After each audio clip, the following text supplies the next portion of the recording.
मेरी बहन रीचा 3 साल की थी जब माँ अस्पताल में नौकरी करती थी। तब छोटी की देखभाल मुझको ही करनी पड़ती थी। उन दिनों में काफी चिड़चिड़ी और गंदे व्यवहार की हो गई थी। ये गर्मियों के दिन थे। एक दिन माँ ड्यूटी पर थी। छोटी के रोने पर मैं उसे चुप कराने की खातिर बाहर ले गई। उन दिनों हम अस्पताल के क्वार्टर में रहा करते थे। काफी देर तक मैं छोटी को लिए लॉन में बैठी रही। तभी उधर से एक वार्ड बॉय का गुजर हुआ। वो हमें पहचानता था। पूछा, यहाँ क्यों बैठी हो?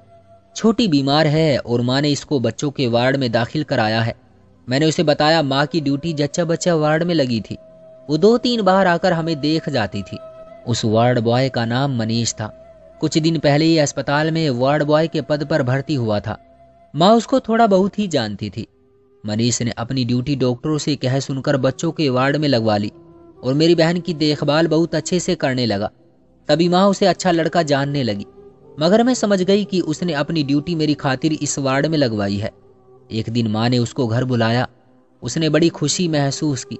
उस दिन उसने खाना भी हमारे साथ ही खाया। फिर तो उसका आना जाना हमारे घर का रोज का काम बन गया। मनीष में एक खूबी थी कि वो झूठ को भी सच की तरह बोलता था और बहुत नरमी से बात करता था। वो हमारे घरेलू मसले भागदौड़ से हल करने लगा। बाबा की मृत्यु के बाद हमारे घर में किसी मर्द ने कदम नहीं रखा था। मनीष ने उनकी जगह ले ली। हमारे घर का बोझ वो इस तरह उठाने लगा जैसे ये उसी का घर हो। मेरे बाबा अस्पताल में डॉक्टर थे। माँ को उनकी जगह नौकरी मिल गई थी और हमें ये क्वार्टर रहने के लिए मिल गया जो बाबा ने अलॉट कराया था, वरना रहने का मसला मेरी माँ के विधवापन को सूली पर चढ़ा देता। फिर भी 1000 किस्म के बखेड़े थे जो हम पर गुजर रहे थे। मनीष उन बखेड़ों से खुशी खुशी निपटने लगा। माँ ने उसको अपना बेटा बना लिया। बाहर के कामकाज वही सरंजाम देने लगा। हमें बड़ी सहूलियत हो गई। इस वजह से मनीष की हैसियत घर के एक सदस्य जैसी हो गई। जिस दिन वो ना आता हम माँ बेटी दरवाजे को तकती थी। खाना तक उसके बगैर अच्छा नहीं लगता था। वाकई माँ को उन दिनों सहारा चाहिए था और मनीष को मुझसे दिलचस्पी थी। मैं जानती थी वो ये सब सिर्फ मेरी खातिर करता है, इसलिए वो मुझे तंग नहीं करता था। किसी किस्म की बुराई की तरफ उसका ध्यान नहीं था। मौका मिल जाता तो हम बातें कर लेते। प्यार के जज्बात को तो हमने अपने अपने दिलों में इस तरह छुपा लिया था जैसे शीप में मोती। नौबत यहाँ तक आ पहुंची कि माँ ने उससे कुछ ऐसी उम्मीदें बांध ली जो एक जवान बेटी की माँ किसी शरीफ और कमाऊ लड़के से बांध लेती है। उसके घरवाले जाने कैसे होंगे, बस इस नुक्ते पर बात की हुई थी। जब भी माँ कहती बेटा मनीष मुझे अपने घरवालों से मिलवाओ, वो टाल मटोल से काम लेता। माँ से यूं बहाने करता कि वो उसकी कोई मजबूरी जानकर चुप हो जाए। मेरा हाल दूसरा था। मैं किसी और बात के बारे में सोचना नहीं चाहती थी।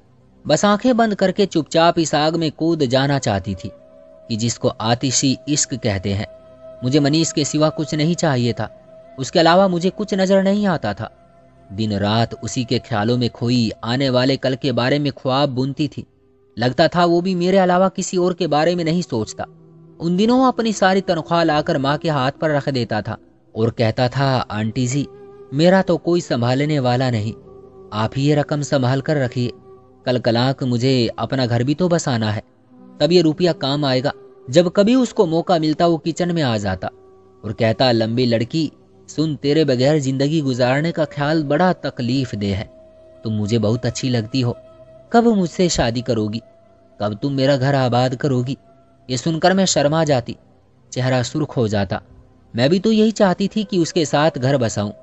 तब मैं कहती माँ से कहो, उन्हीं से पूछो ना, मुझे क्या पता। माँ के हुक्म का तो वो गुलाम था।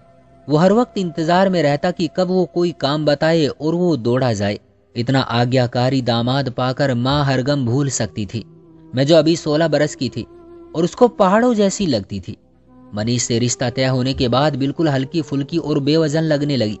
रिश्ता मांगने मनीष की बुआ आई थी, क्योंकि उसने यही कहा था कि उसकी एक बुआ के सिवा उसका कोई इस दुनिया में नहीं है। अक्टूबर में शादी थी और ये सितंबर की बात है कि मौसी गरिमा माँ के पास किसी काम से आ गई। ये औरत आज से 8 बरस पहले मेरी नानी के पड़ोस में रहती थी। गरिमा मौसी के साथ माँ की दोस्ती बहुत अच्छी थी। उन दिन मनीष हमारे घर बैठा हुआ था। वो दोपहर का खाना खा रहा था। जब गरिमा मौसी आई तो उसने मनीष को गौर से देखा, तभी वो उठकर बाहर चला गया। रानू ये कौन है? माँ ने बताया कि मेरा होने वाला दामाद है। अगले महीने इसके साथ रीचा की शादी कर रही हूँ। क्या ये अच्छा है? हाँ अच्छा तो है। गरिमा मौसी सोच में पड़ गई और जब माँ चाय लेने किचन में गई तो मौसी ने मुझसे कहा, तेरी माँ से नहीं कहती कि तेरे अरमानों का खून हो जाएगा, मगर बेटी हकीकत ये है कि शादीशुदा और 3 बच्चों का बाप है ये। आगे तू खुद सोच ले कि तू आप ही बड़ी सियानी है। मौसी गरिमा की ये बात सुनकर मेरे दिल की दुनिया उजड़ गई। मैं गुमसुम हो गई, जैसे मृत्यु ने अपनी परछाई मुझे दिखा दी हो। मुझ पर बिजली तो नहीं गिरी, मगर मैं इस खबर से सर से पांव तक जलकर राख हो गई। 2 दिन तक ये दुख मेरा कलेजा खाता रहा और मैं इस बात का किसी से जिक्र ना करती थी। तीसरे दिन मैं बीमार हो गई और माँ ने मुझे अस्पताल में दाखिल करा दिया। शाम को एक नर्स ने मुझसे पूछा, क्या तेरी माँ तेरी शादी मनीष से कर रही है? क्या उसको खबर है कि मनीष ने पहले भी एक शादी अपनी मर्जी से की हुई है और ये उनकी मोहब्बत की शादी थी। लड़की की मंगनी कहीं और हो चुकी थी, इसलिए लड़की अपने घर वालों को छोड़कर मनीष के पास आ गई थी। फिर दोनों ने कहीं जाकर शादी कर ली। खानदान भर में उन पर बड़ी थू थू हुई थी, पर अब तो उनके 3 बच्चे भी हैं। उसकी पत्नी के घरवाले तो आज भी उन दोनों से नहीं मिलते। उसके इस राज से मैं और भी हैरान हुई। मैंने नर्स से कहा, बहन क्या तुम मुझे उसकी पत्नी से मिलवा सकती हो? क्यों नहीं, कल ही लो। अगले दिन एक खूबसूरत सी लड़की को मेरे पास ले आई। उसने बताया, मनीष मेरा पति है और जब से उसका तुम लोगों के घर आना जाना हुआ है उसने मेरी जिंदगी को नर्क बना दिया है। घर और बच्चों से अनजान हो गया है। मैं बहुत परेशान रहती हूँ, कुछ कहती हूँ तो मारने को दौड़ता है। हालांकि हमारी मोहब्बत की शादी है। मैंने उसकी खातिर घर बार माँ बाप हर किसी को छोड़ा था, मगर उसने मेरी सारी कुर्बानियों को भुला दिया है। आजकल तो ये 1 पैसा भी घर में नहीं देता। घर खर्च के लिए मैंने जेवर और घर का सामान तक बेच दिया है। अब भूखे रहने तक नौबत आ चुकी है, मगर ये बेरहम घर आता ही नहीं। मुझे कहता है कि अगर तुमने मेरा पीछा किया तो घर से निकाल कर सड़क पर फेंक दूंगा। ये कहकर वो रोने लगी। उसकी हालत पर मेरे दिल का शीशा चकनाचूर हो गया। जिस इंसान को देवता समझकर मैंने अपने मन के सिंहासन पर बैठा रखा था, उसका पुतला गिरकर चूर चूर हुआ। मैं हैरानी से सोचने लगी कि क्या ऐसे ऐसे लोग भी दुनिया में मौजूद हैं? ऐसे लोग मोहब्बत और एतबार के काबिल कैसे हो सकते हैं? मैं किस हैवान के साथ अपना घर आबाद करने चली थी, जिसको अपनी पहले से ही मौजूद पत्नी बच्चों की परवाह तक नहीं, जो उन बेगुनाहों को धोखे में रख कर छोड़ चुका हो, कल किसी और की खातिर मुझे भी धोखा देगा। मुझे मनीष से दिली मोहब्बत थी। एक बार तो मैंने सोचा कि मनीष से कहूं कि अपनी पत्नी से तलाक ले और मुझसे शादी करे, लेकिन मन में कहीं ना कहीं एक डर और इंसानियत भी डेरा डाल चुकी थी। फिर मैंने सोचा कि मेरी जिंदगी में तो और भी बहुत से नौजवान आ जाएंगे, लेकिन इस औरत का क्या बनेगा? मैं किसी और का घर उजाड़ दूंगी कि घर तो बसते ही अच्छे लगते हैं।